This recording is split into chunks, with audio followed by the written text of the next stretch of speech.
time spent investing in building our support frameworks is never going to be wasted. There's always something to be done, and it does take time to establish something that is actually tailor made to your specific needs. And if we're being honest about the current landscape and the challenges that present themselves,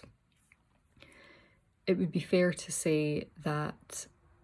there are potentially some bumpy roads ahead, and I'm bringing in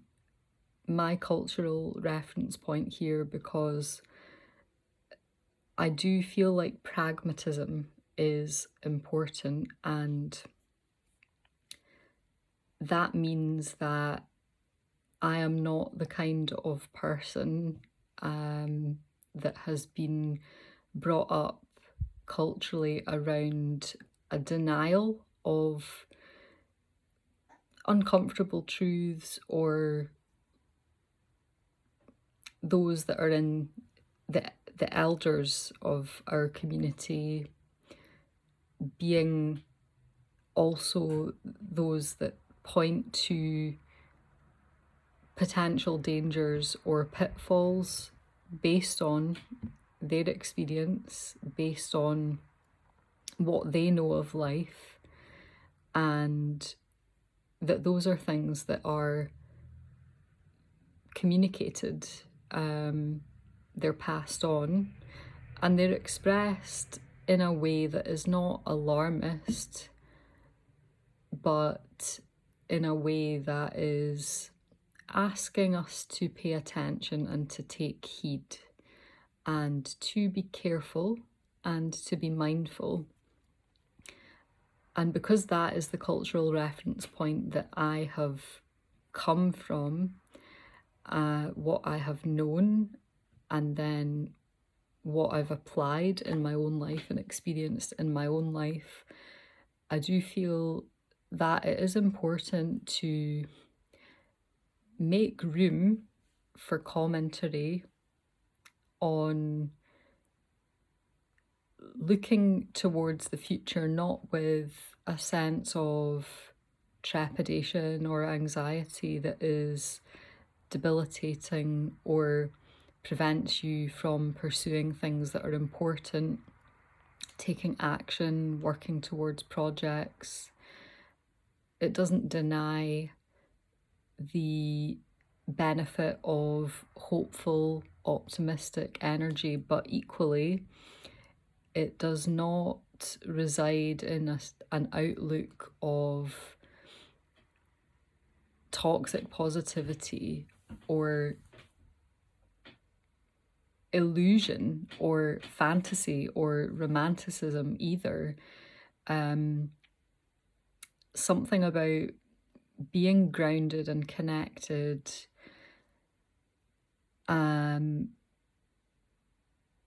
investing energy in the stability piece that is to do with the here and the now,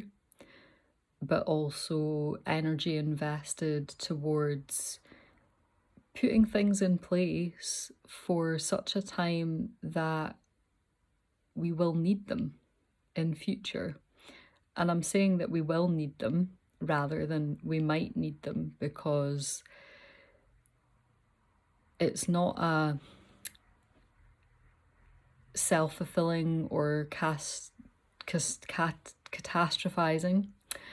kind of outlook, but it's a realistic one.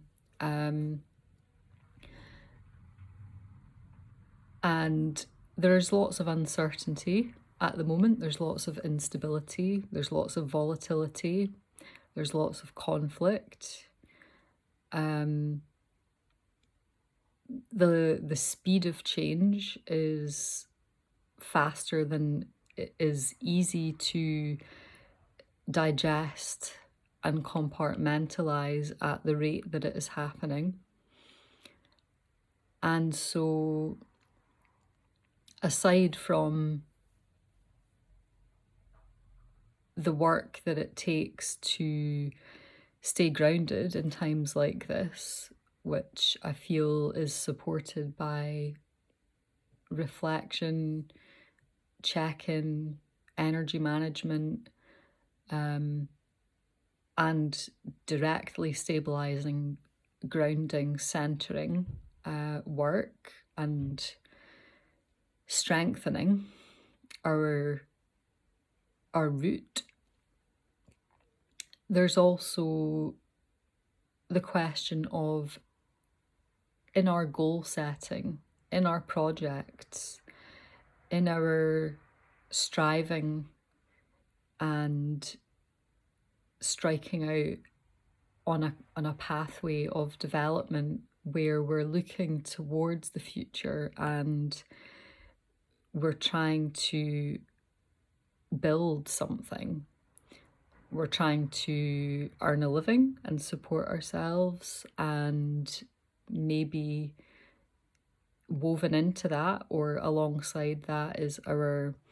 connection to community and how we show up and how we are of service, and how all of this can be complementary to a kind of way of intersecting with different people, and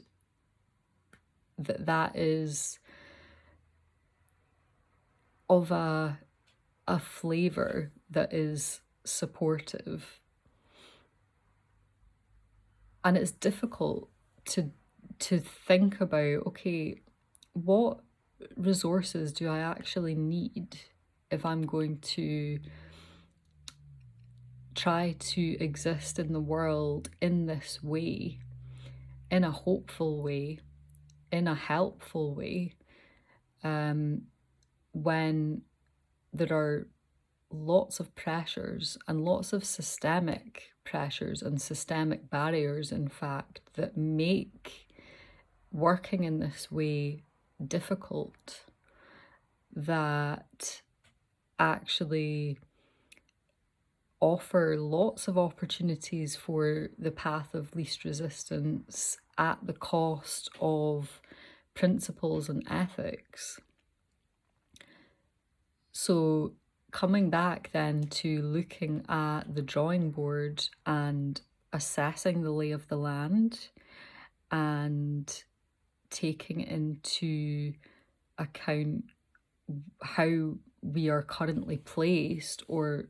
best resourced to be able to still work towards what we hope to. This is where it feels so important to be side chaining some of that energy, which is, under constant pressure and arresting of senses with all of the kind of chaos and distraction that is present at the moment, to really be investing in our support structures. And at the moment, an example of what that looks like in my world is that it's not just about knowing where the support is, but knowing yourself and knowing what your needs are and having clarity on what types of support are most beneficial to you. What are you actually receptive to based on your learning style, based on actually your accessibility needs? Therefore, if you are going to be leaning on the structures or frameworks that other people have built, are they actually accessible to you? Having some understanding of how easy it is to interface with them what is required of you in terms of the energy output. How long will it take for you to get the support that you need if you have to resource through something that's external to you? What is the process that is involved? Are there any other companions or helpers that can make that process easier for you? And there is something also woven into this, which is, it's kind of bittersweet, but I feel like it is important to mention briefly because there's an aspect of it which is about a responsibility piece, and that is quite challenging and quite confronting when we find ourselves in real need, but in fact, at that point of real need, we might not have the energy, we might not have the language, we might not have the strength to actually ask for help, to advocate for ourselves, to express and be heard in terms of what we need. And building up to that point, especially if you are doing a lot of that kind of stabilization work on your own, that can take a whole chunk of time in and of itself. So when you do have that capacity there, that becomes a really, really key point at which an outward articulation of, this is where I am, these are my unique set of circumstances, this is where I'm trying to get to, these are the barriers or the challenges that I'm facing, this is the help that I think that I need. Being able to somehow express your story and to do so in a way that enables you to extend the request of assistance from a place that feels secure enough that what comes back to you in response to that communication can kind of be measured then against, how am I now responding to the offer of support that is there? So the stabilization work, which will have involved to some degree a kind of resourcing of trust that comes from within yourself, then becomes the measure against which you are able to interface with these things that come in and check it against this reference point as a kind of a way to help guide a decision-making process around, is this right and is this aligned? And will this in fact help me? And then we're into a whole different process then of how we are continuing to build and develop these structures of support around us, because it becomes then about scrutinizing, and that's where the accountability and responsibility piece comes in, because we are kind of the gatekeeper in a sense then to our most vulnerable parts,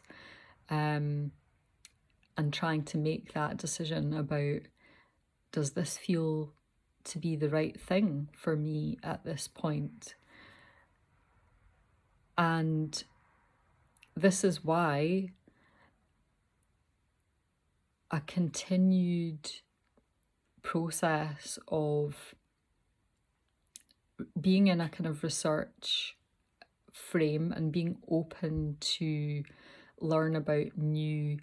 avenues, new signposts, to potential offerings that other people have, tools, resources, is really important, because if we leave this work to be done at the point that we are in crisis, or that we are at a really vulnerable point and there hasn't been any preparation work in place, it can be very difficult to be willing to engage with help, even when it is offered, because we are kind of at a point of vulnerability or low energy, where the bit that we actually need to utilize to kind of pour back into ourselves is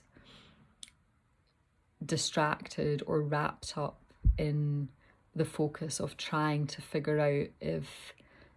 that offer of help or support or connection is actually safe. And that's a really difficult place to be. And I can speak to that because I've been there myself. So this is why I think there is no time or energy or resource wasted in mapping out the avenues, mapping out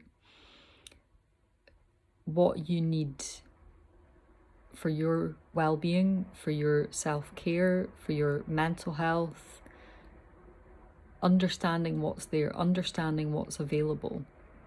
understanding what suits you. And this is where I bring it back to the kind of cultural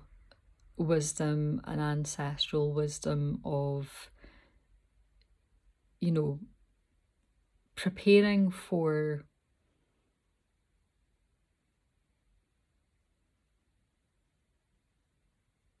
life in a way that is adaptive and resilient. And part of that, acceptance of that, for me, looks like a willingness to engage with the discomfort of knowing that things are not always going to be easy, and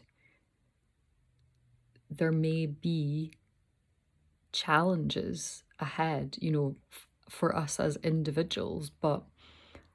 let's scale it right out to the kind of bigger picture here and to the kind of collective, the shared experience that we are traversing through together. There will be difficult bridges to cross. So establishing these peer support spaces, these trusted community spaces, this understanding of what we are entitled to, what resources are actually available, how easily we can engage with those, what are the unique challenges or barriers that we may face individually in trying to access those, particularly if they are in high demand or will be in high demand. And then bringing it right back to, on an individual level, how well resourced do I feel? How empowered with knowledge do I feel? How well do I know myself? How closely in tune am I with what brings me into a space of safety and support and connection, and what takes me out of that into struggle, disconnection, shutdown? What do I know that helps me? What do I have access to? What can I ensure that I always have access to be able to utilize at key points?